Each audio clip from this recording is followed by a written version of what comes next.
And welcome back to the UCF Nights on SI YouTube channel. I am Bryson Turner, and I am once again back with a great friend of mine. He was up in Tallahassee this past weekend watching UCF softball make history as they won their second NCAA regional in program history. And now we get to talk about that and their super regional matchup they have coming up against UCLA. I'm, of course, talking about the great softball bracketologist, Eric Lopez of D1Softball. Eric, nice to have you back on the channel. It's good to be back after a little history making. The Sun beat me up, but UCF beat up on other teams, so that's the most important part.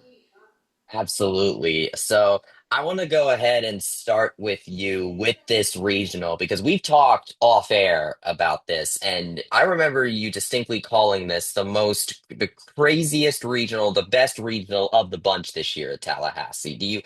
Now that you've had another few days to think about that, do you still believe that? I do. I think nationally it is. It was. There was only two regionals that went 7 games the distance, and it was Tallahassee and Durham. Durham didn't have the drama that Tallahassee did with the UCF Florida State games on Sunday. But I do think it was a great region. I mean, go back to Friday where Stetson pulls the upset on a Florida State, the only national seed to lose on Friday. That set the tone. UCF down to their last strike wins against Jacksonville State in 8 innings in a very good game. Saturday it was a little bit of a clunker with UCF run ruling Stetson and Florida State run ruling Jacksonville State, and Florida State kind of getting revenge on Stetson. But boy, the Sunday regional final between Florida State and UCF, I'll put it up against anybody. Well pitched game in Game 6 with Jazzy Francic and Issa Vega going head to head in a 2-1 ball game, and then just Game 7, which had a little bit of everything of a roller coaster. Yeah, I would say Tallahassee was the best regional of 2026 of the weekend here for the sport. I joked with you about this is that I think that UCF might need to send Shelly Cousins and Stetson a gift basket for this regional because their upset over Florida State to start the regional may very well have really paved the way for UCF to win because that allowed them to get to the regional final undefeated and have a larger margin of error against Florida State, which they ended up needing, in fact. Just what are your thoughts there? Yeah, I mean, when you're on the road in a regional and you're not the one seed, you certainly an assist certainly helps, and certainly Stetson did that by jumping on Florida State, and Shelly Cousins done a great job at Stetson. I think she's a head coach on the rise in the sport. Yeah, that helps UCF because again, instead of playing a 2 out of 3, if Florida State wins against Stetson, you're playing them on a winner's bracket game, and then you're playing them likely again in the regional final. And that's kind of been the history between these two teams. Is usually they're playing on winner bracket Saturday. FSU usually wins, and then UCF wins and gets to a regional final, and they got to beat them twice. So instead, in this scenario, UCF only had to do a split with FSU, and that's the advantage that Stetson helped them in that. That being said, UCF had to win against Jacksonville State, and that was a strike away from not happening. We were a strike away from Jacksonville State versus Stetson. So it's not like UCF was gifted. They earned this regional championship by pulling out that Jacksonville State win against a good Jacksonville State team. Then they beat up on Stetson. You know, Stetson felt confident going into that game because they had played UCF a bunch of times and there's familiarity. UCF used that to their advantage. So, yes, Stetson gave them an assist in that, but UCF earned this regional, rightfully so, to win this regional championship. Oh, absolutely. I'm no way trying to indicate the opposite. I'm just the point is that when it came to the regional final specifically, that Stetson game, the result of that with Right, it FSU helps. proved Oh no, very no, important. it helps. The mathematics suggests it's better to get a split, easier to get a split than trying to win 2 out of 3, or who knows, maybe you had to win twice. As Florida State found out, the shoe was on the shoe was on the other side this time, where Florida State had to beat UCF twice and could not do that. So you're right. The odds certainly went towards UCF's favor with Stetson's upset win over Florida State on Friday. Now, I want to talk about that Jacksonville State game because my hot take about this regional is that that Jacksonville State game is actually the most consequential game that UCF played in this entire regional, even more than the regional final win. Because if you lose against Jacksonville State, then you have to go into a losers bracket, an elimination game against Florida State, which one and done in the regional final, you had to split. You had to split it. So I don't know. What are your thoughts about this Jacksonville State game when you look back on it? Yeah, it was a good game. I mean, Jacksonville State threw their ace Moore, who was the CUSA Pitcher of the Year award winner. So I wasn't surprised that it was a low scoring game. I thought she gave UCF fits in that game. UCF went more by committee, starting Vakun, and then Torrey Payne came in relief in that first inning, if you remember, and got out of a jam. Only gave up a solo home run in that ball game. But that I thought that was a quality appearance for her. And then Lena Elkins came in. And then UCF found a way in the bottom of the seventh. You know, they're down their last strike. Kendall Yarnell gets a base hit down the line, third base for a double. And that set the stage for Beth Damon, who I think is the best pure hitter on this team. Like, if you ask me who's the player I would like to have at the plate, I would pick her just because her discipline, her mechanics, it's as smooth as it gets. And she got down two strikes, made an adjustment, just dropped in the base hit, scoring Callista Birkenstock, who pinch ran for Yarnell there to tie the ball game up, and then being there. Once UCF tied that game, based on UCF's history and the recent history, especially in the Ball-Malone area, you just had a sense that it was only a matter of time before UCF would find a way to walk it off, and they did in the eighth with Coco Jaimes driving in the game-winning run to pull it out, with Sierra Humphrey scoring the run and Isabella Vega closing that game out. So it was a hard-fought win, but that's what you got to do sometimes in the NCAA tournament, is you got to win games like that to win a regional.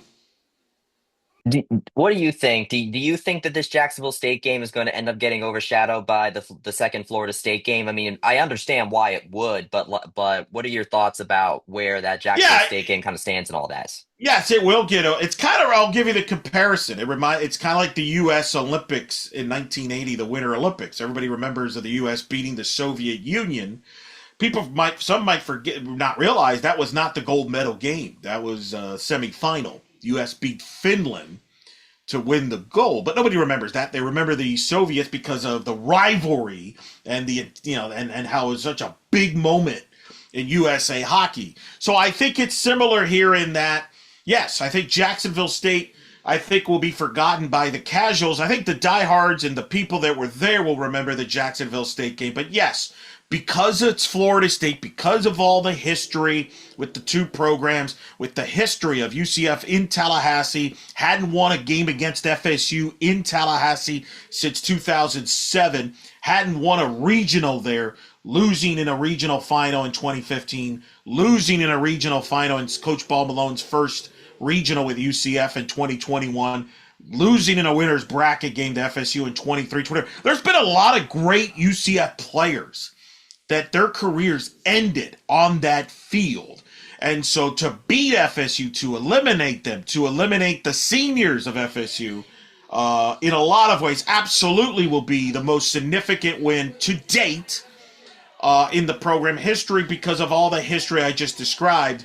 Because, I mean, it was funny. I was there. One of the people I saw, Sarah Willis, who had the biggest smile in her face I've ever seen her in the 4 years I've known her.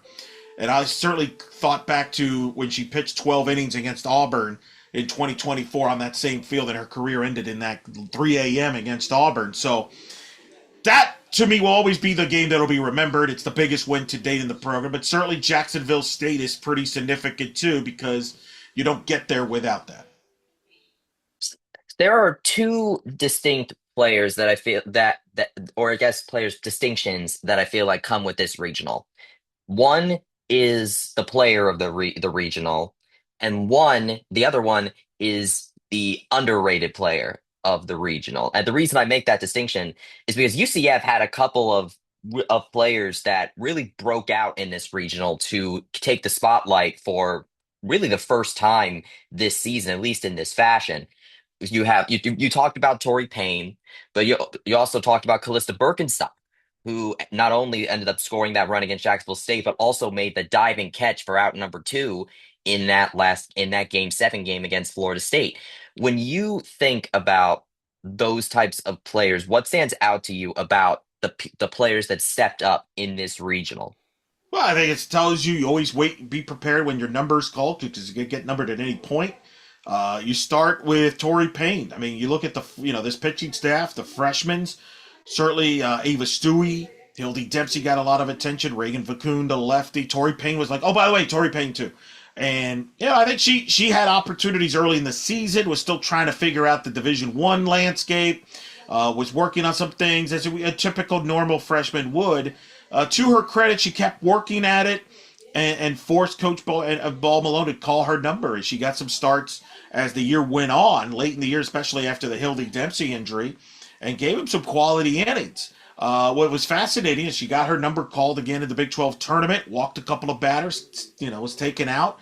But how did she respond? She just kept working at it, was ready to go, helped them in the Jacksonville State game get out of a jam, kept them in the game, giving up only 1 run. And then Coach Ball-Malone dials her number up against Florida State because they liked the matchup there with her pitching style against FSU's offense, keeping the ball down, inducing ground ball outs. And I could sense the confidence in her. I asked her about that after the game, and she was getting more confident. She was very demonstrative, having been there. I was behind the dugout. She was passionate and was very positive, and I think wanted the ball at that moment. And it's a credit to her, and it's why the staff is excited about her future. They believe she's a frontline starter for this program. It just took maybe a little more time and that's what happens sometimes with freshmen. Some it takes them a little longer than others. But they believe very high on Torrey Payne, and I think we saw what the staff and Coach Ball-Malone saw in her in recruiting this past weekend in Tallahassee. And then What was Birkenstock, I want to say, was a kid that was at FGCU. Basically, was a pinch runner there. And I remember when she came to UCF out of the portal. A lot of people asked me like, "What is UCF doing?" They're like, "What? Why are they interested in Callista Birkenstock? Why are they picking her up? A lot of people were like, didn't understand that, and I think it tells you about how Coach Ball-Malone thinks from a roster construction and how important that is. And one of the things, Bryson, you've covered the program. Think of last year. They didn't have the depth in the outfield defensively. They weren't a really good defensive outfield a year ago. So they wanted to address that, number one. Number two, they wanted some better base running out of their bench in particular. They addressed that both with Birkenstock. And we saw that showcased this weekend in Tallahassee. This is why they got her, because she was the pinch runner in Friday's game. On the base hit by Damon, only she scores on that. I don't believe that Kendall Yarnell scores on that play. So that paid off. And then Coach Ball-Malone brings her in the 7th inning. I remember this because I was right there and I'm waiting for the move to happen, and she brings her in for Izzy Mertes in the left field in the top of the 7th. I forget, FSU was the visiting team there. And I remember telling the ESPN crew before the regional, keep an eye on her, Birkenstock, because she's the type of kid that she'll pitch run for and leave her in the game to play defense late in the ball game. So her number gets called in the 7th, and then there's that line drive to left field. It's going to look like it's going to be a double. And she dives and makes an incredible read and an incredible catch, which to me is the greatest catch in UCF softball history. I saw some people compare it to J.J. Wharton's catch for football against Temple. I think that's actually fair. I think that's a good comparison there, because Wharton saved the game against Temple with that catch from Blake Bortles. That catch by Birkenstock really saved the game, because if she doesn't come up with that, FSU probably scores. There's only one out. Tying run is in scoring position. Go ahead run probably at the plate, etc. Maybe it's tied. Who knows? It's a completely different inning. But Birkenstock makes the catch, and that's why she was here. And I was very happy for her. She has a good family. I spent a lot of time with her family, actually, in the fall ball, because I sat next to them a lot during fall ball and just getting to know them. And she's a good kid, and really happy that she got. And I think she should get actually more attention for that catch. I feel like it's gotten lost in the other scenario with the catching the runner leaving early, I feel that's gotten a lot of attention. I understand that it was significant, but I think the Birkenstock play should get even more attention as well. Oh yeah, absolutely. You talk about it being one of the greatest catches. Where do you think it lies among the greatest defensive plays overall in UCF softball history? I think considering what was at stake, it's up there. Like I can't think of one that jumps out. There was a Jada Cody over the shoulder catch in foul territory in the Michigan winners bracket game in 2022. That was a big play, but that was an extra innings I get. But this was again. I mean, if she doesn't make that play, I think it's a completely different inning. I don't think we're having this conversation. I think it's number one. Mm. And I know it sounds knee jerk reaction, but I'm telling you, the reaction I was there, not just from me, but from the crowd and from the media, the FSU media that I was sitting by was like, wow, what a, like, it was like, whoa. Like, people were like, I can't believe she caught that. Like, you really, I think, to really appreciate that play, I think you had to be there. I don't know how it came off on the broadcast, but on the in person, people were like, whoa. And I think at that moment, I think everybody in the stadium is like, oh, shoot, UCF might actually win this game. And that includes FSU fans I'm talking about. Oh yeah, I think so. It wasn't necessarily the death knell quite yet because they did get another runner on, I think, after that. But it certainly started becoming real right there. I can definitely agree with you. Speaking about the leaving early, I do want to talk about that because Calista Birkenstock, funnily enough, actually, I think got reviewed for that. It didn't end up going through, but lo and behold, Anna Hind, who standout freshman for Florida State, by the way, ended up leaving early, and it was caught by Taylor Kittleman and Kayla Alexandri. It turns out, Coach Ball-Malone told us on Tuesday that she also saw that and they ended up disallowing that play and ending the inning, and which essentially preserved UCF's lead. Have you ever seen such a high stakes review like that in UCF softball history? Not at UCF. I have seen it elsewhere that has changed games, and that was a really hot topic a couple of years ago because it seemed like it was used all the time in the regular season. It's been toned down a little bit, but certainly the postseason, it's been used. I know it's a polarizing topic, but here's the thing: you're supposed to not leave early. That because I know some people don't like that, and certainly I'm sure FSU people don't like that, and I understand that. But just don't leave early. Because the problem is, if you don't review for people runners leaving early, then now runners are going to leave early all the time, and that's just a big advantage. So that's why the rule's in place, and it's a credit to Coach Ball-Malone. She talks about always since she first got here of having an All-American bench and everybody having a role, even if you're not playing.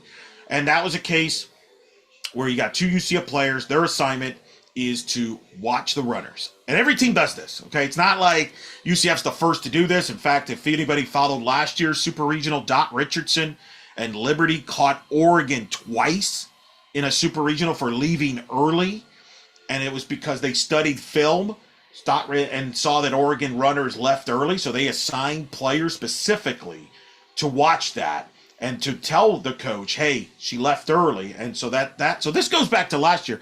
But this was a chaotic play where the base hit up the middle, the throw home is wide, 3 runs are scored, the place is going bonkers. Beth Damon's, I mean, I'm right behind the dugout. Damon's yelling, and there's obstruction there, which she got ran over by an FSU player. I don't personally think they would have overturned it, even if you could review that.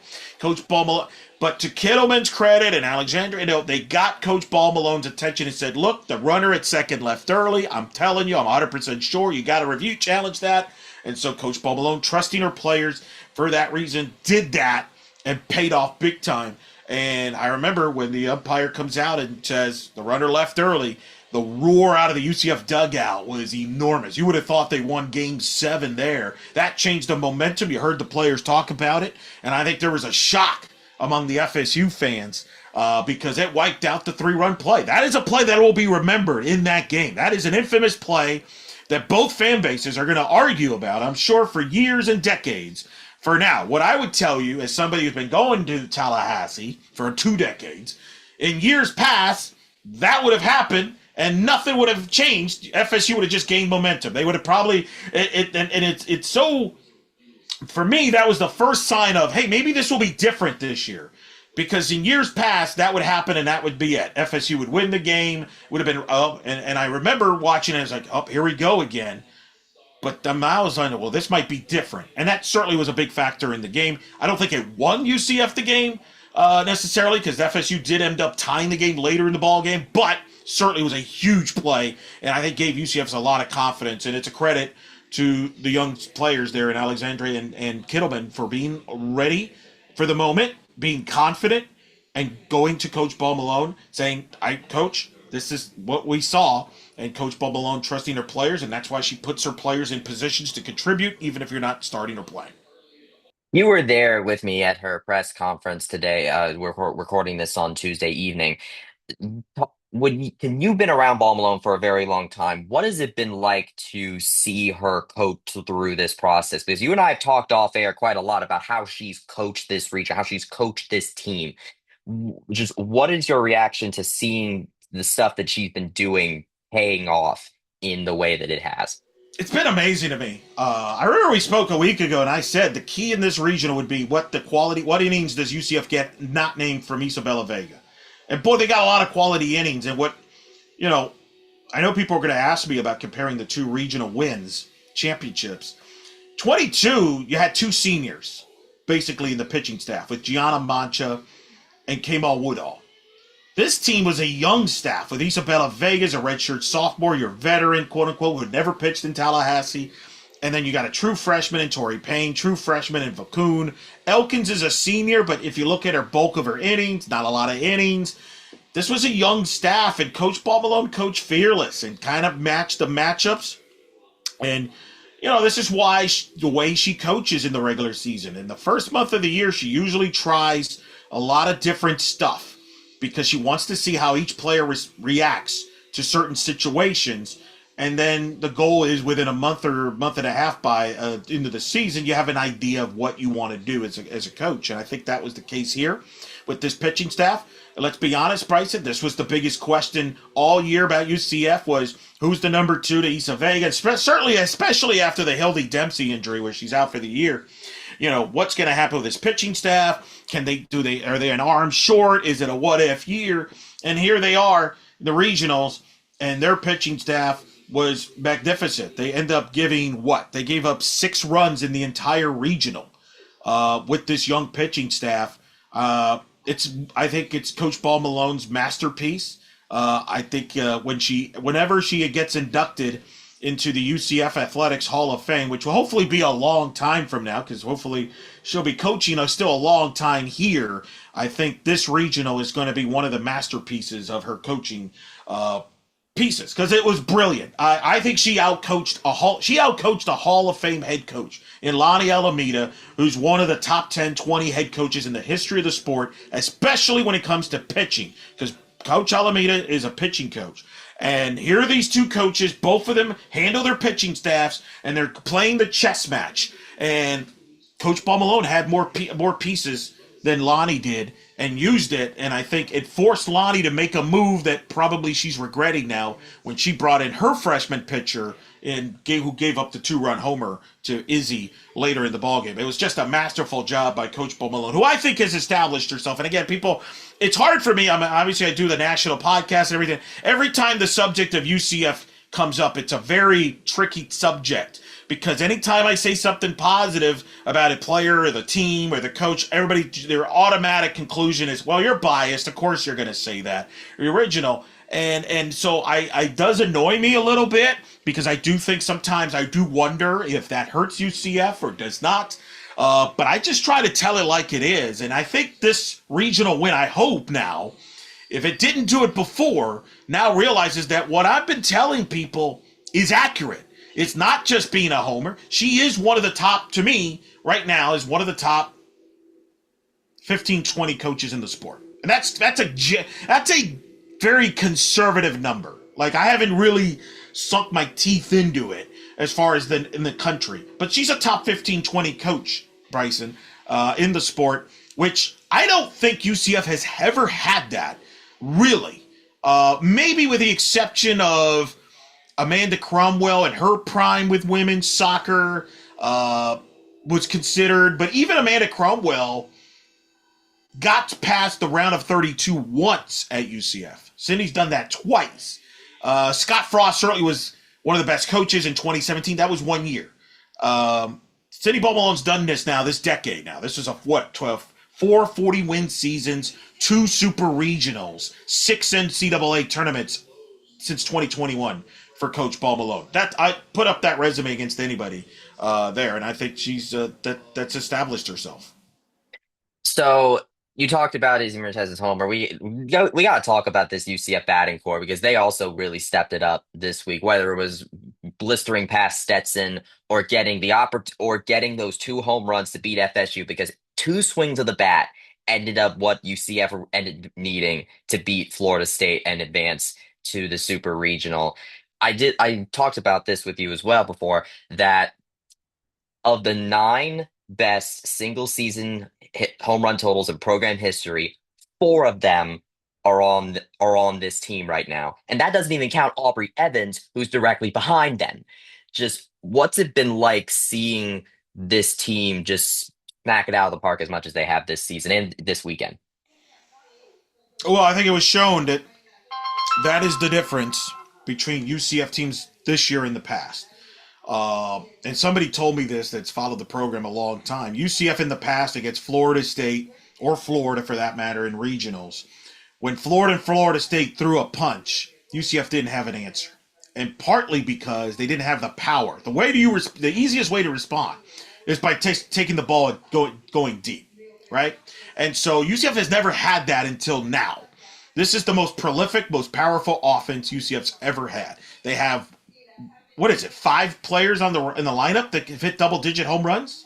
5 double digits. Aubrey Evans was trailing the other 4, who I just Yeah, said, are in the top 9 best single season home runs totals right. in program history.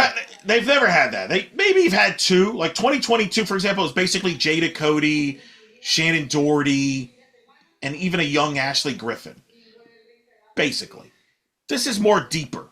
And look at what happened in Game 7. Beth Damon answers a 2-run homer to start the game in the bottom of the first. Izzy with the 2-run homer. That's what won them. They got 4 runs off 2 swings, which was 2 2-run homers. And they're going to need that this weekend against UCLA because that is a friendly hitter's park in Los Angeles there in UCLA. And there's a reason why UCLA leads the nation in home runs and are setting records. That is a hitter's park. And I think UCF certainly has an opportunity to take advantage of that themselves if they have success this weekend. But yeah, that's to me the difference in this program. That UCF's always had pitching. That's what they were known for forever. But they always try to manufacture runs. Now they have the power to, as well as some speed. But they're a very versatile offense, and that's been a difference maker for them. Yes, I do want to talk about UCLA a little bit, just like how we kind of broke down the regional opponents last week. The things that now, obviously, UCLA being in such a hitter-friendly park has some very inflated offensive stats where they lead the country in home runs, on base percentage, that sort of things. But something that kind of stands, and of course, their earned ERA is a little lower because the opponents also take advantage of that ballpark as well. But one thing I've noticed is they are 296 in the nation in hit batters, and then 294 in stolen bases per game. There are certain, I think, do you feel like that there are certain Achilles heels or kryptonites with this UCLA team like that UCF might be able to exploit? Yeah, I do. Full disclosure, coming up on an In the Circle D1 Softball podcast, I interviewed Shelly Carlin, who is an UCLA Bruin alum, was on the '82 national championship team, and also is the owner of D1 Softball, which I work for. Hmm. Her and I went about 45 minutes, and we kind of did a Q&A back and forth about UCF and UCLA matchup. And this UCLA team's very young, and sometimes they kind of throw the ball around a little bit. So yes, I think they have had some lumps. They are led by Taylor Tinsley, the ace pitcher. They've struggled to find other pitchers other than Tinsley. Certainly, you got Megan Grant, Jordan Woolery, the 1-2 punch offensively. They're 2 of the best in the country. One of them will end up being the National Player of the Year by the season, by the time all this is said and done. And they have a lot of other talented young offensive players. So I think what's interesting is, as you look at the keys here, can UCF keep UCLA in the park and keep them away from big innings? you're going to give up a home run or two in that park. Let it be a solo home run. Don't be a 3-run homer. That's the difference. And then try to erode UCLA's pitching, in particular Tinsley. UCLA doesn't have a lot of depth pitching behind Tinsley. Tinsley's a workhorse. Can UCF get to Tinsley and hit her? And that could change the direction of that super regional. If they don't, if Tinsley controls the UCF offense, then UCLA will advance. Jordan Rulery has earned at least one National Player of the Year honor from Softball America, but Megan Grant certainly is right behind her as well. I've been seeing people in the women's sports space talk about her story, how she also played basketball as well. It's a really great story out of her, if I'm being honest. So, looking at this super regional, then with UCF's pitching. Do you think we could see a similar strategy that they employed in the regional? Considering that Taylor Tinsley seems to be UCLA's main arm, do you think that UCF is going to go that committee route again, or try to go pitcher for pitcher? 100%, I think they'll use by committee. Now, whether I think you'll see something similar to Tallahassee. Now, I don't know the order. I don't know if you start Issa game one or do you go by committee game one. I could see it go either way on that, but I definitely think you're going to see a lot of arms. This UCLA offense is so good that you can't. I think unless Vega's on her game, I don't see any other pitcher going to distance against this UCLA lineup, especially in that park. So I do think I think you'll see some similar matchups here where they will go by committee, and I think Coach Ball-Malone. What's so fascinating about this matchup? You have Cindy Ball-Malone going back here to L.A. The hitting coach for UCLA is Lisa Fernandez, the greatest Bruin of all time, who's going to be the GM for the Utah Talons, where Coach Ball-Malone is going to be the head coach this summer for the AUSL. So you have that. Would you like to know who are two of the players that the Talons drafted and that Coach Ball-Malone is going to coach on the Talons? I'm guessing two people on the Bruins. That would be Jordan Woolery and Tinsley. so, so there's a lot of interesting ties here between these two teams, and Coach Ball-Malone obviously has a lot of his family is 30 minutes away from UCLA. She's a Californian herself. You have players on this UCF team that's in California. It sounds weird. In a way, I think Coach Ball-Malone's coaching her dream here to coach against UCLA in a super regional with a trip to the World Series on the line as the competitor in her. I mean, she probably prefers to play them in a World Series, but you get my drift. I mean, she's going to be coaching in California. Her parent, her family, her parent, everybody's going to be there. What a moment. And I think she's up for it. I think her team is up for it. And I think the players are excited, Bryson, which is why I feel a lot more optimistic of this super regional versus the one in 2022 against Oklahoma, where you felt like you were in an island and it was up against it. Certainly UCF's the underdog in this one, but I do think the players feel confident because they're going to be familiar with a lot of their family members. Alumni are going to be there. I think that's going to help UCF in this weekend here against UCLA. Looking back at the history of UCF and UCLA, because they have indeed played before. If UCF has never beaten UCLA before, but I think they're what 0-7, 0-8, something like that. 0-8 is what it is. But however, they've had close games before. Most notably, I remember they faced off in Clearwater a couple of years ago in 2023. They only lost 2-1 in that game, March 3rd, 2023. That which I think puts them at that Clearwater period. So when you look at this matchup, does it seem realistic that UCF could win this super regional? Yeah, I think they're a puncher's chance. Absolutely, they have a deeper pitching staff than UCLA. Now it doesn't mean they're going to win because UCLA has the experience as far as they've been here just a year ago in the similar spot where they were in a super regional on the road actually at South Carolina to win and get to the World Series. But yeah, they have a shot. I don't think they're going to be intimidated. I think they want to disrupt things as Coach Bumalo likes to use. Yeah, they have a shot, no doubt. I think they have a shot. I wouldn't make them a favorite. They're not going to be the favorites, but I think they have a shot, and I think anybody that dismisses them could be making a mistake. Who is the player that needs to have a good regional for UCF to win? I know we already talked about Vega a little, but who's somebody that maybe isn't a pitcher that needs to have a good week? I think I think it's like the Kendall. Because I think we've talked about, we sense a trend here. If Yarnell, Damon, Izzy, Humphreys, those four have to hit. When they don't hit, UCF struggles to score. They're the run producers, okay? So I got to mention that. If they have a good weekend, UCF's got a shot here. But one of the players that I think sets the tone is Aubrey Evans. If Aubrey Evans gets on base, you got to pitch to those hitters, and they can drive them in. And then the other one is one of the California kids, Coco Hymas, who loves playing in regionals. She continues to do what she's doing.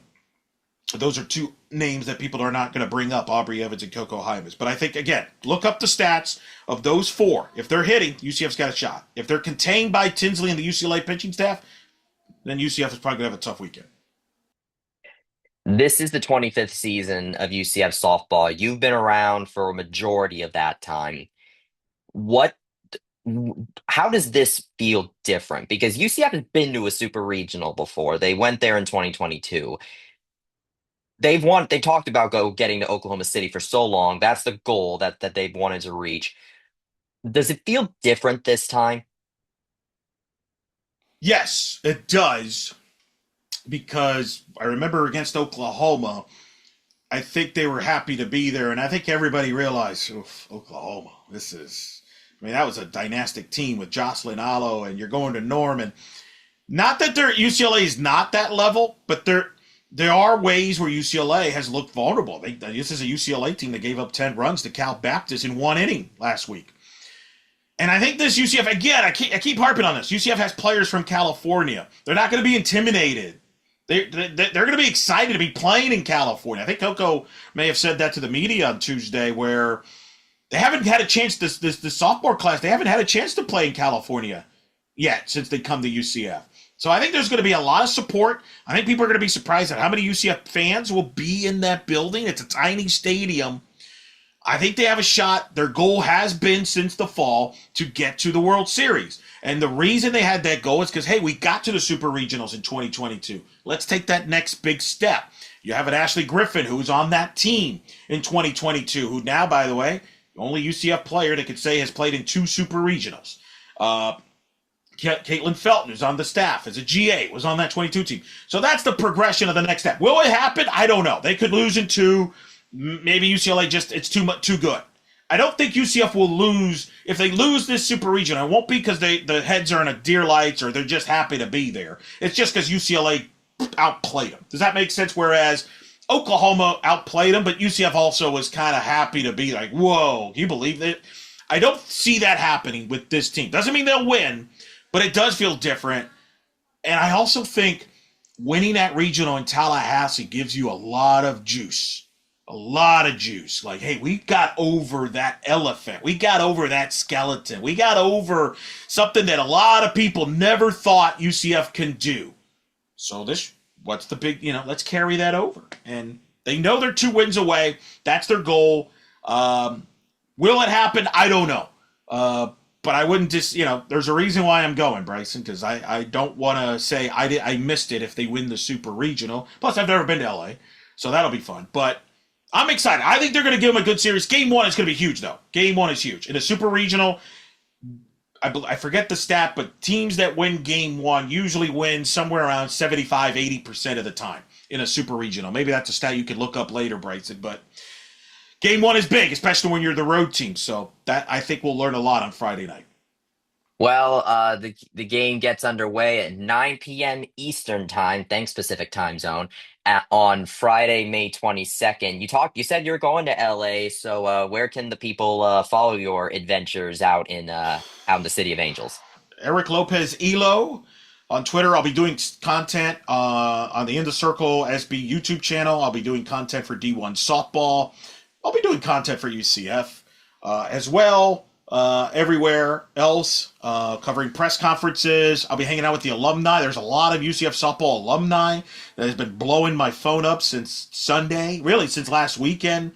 It was pretty cool, Bryson. I know we're short on time, but Mary Helen Tyler played at UCF 2010-2011. She was on the UCF team that was the last UCF team to beat FSU in 2011, which was in Orlando. She happened to be at Tallahassee on Sunday. Ashley Cole, pitcher, was on the UCF 2017. That was the last team to beat FSU in Tallahassee. It was kind of weird that both of them happened to be there when UCF beat FSU, and there's going to be a lot of UCF softball alums from California over there they'll be hanging out with. So I'm looking forward to that. And who knows, maybe there could be some magic destination there. A Hollywood script ending, maybe, Bryson. How about that? Yeah, what better place for a potential Hollywood sports movie style happening to than in the City of Angels. So, best of luck out there, Eric, with your coverage. Be sure to for you guys watching here to also subscribe to the UCF Nights on SI YouTube channel if you're watching this, as well as following me at it's Bryson Turner. I might not be going out to the city to Los Angeles with Eric, but I will certainly be following the action here in Orlando late night. Always a fun time to watch some softball. And yeah, and just keep up with at UCF Nights on SI on Twitter and Facebook as well for the content that comes from this. And of course, for the UCF baseball team is in the Big 12 tournament and all the others as the spring sports start to come to a close. It's been quite the spring for UCF, Eric. Pretty historic, and who knows, maybe more history with some of the programs that are still playing. Absolutely. So thank you very much for joining us today. Who knows? Maybe sometime next week we might have something to talk about again. So thanks to everybody for watching. Good night and best of luck to Cindy Ball-Malone and the UCF softball team.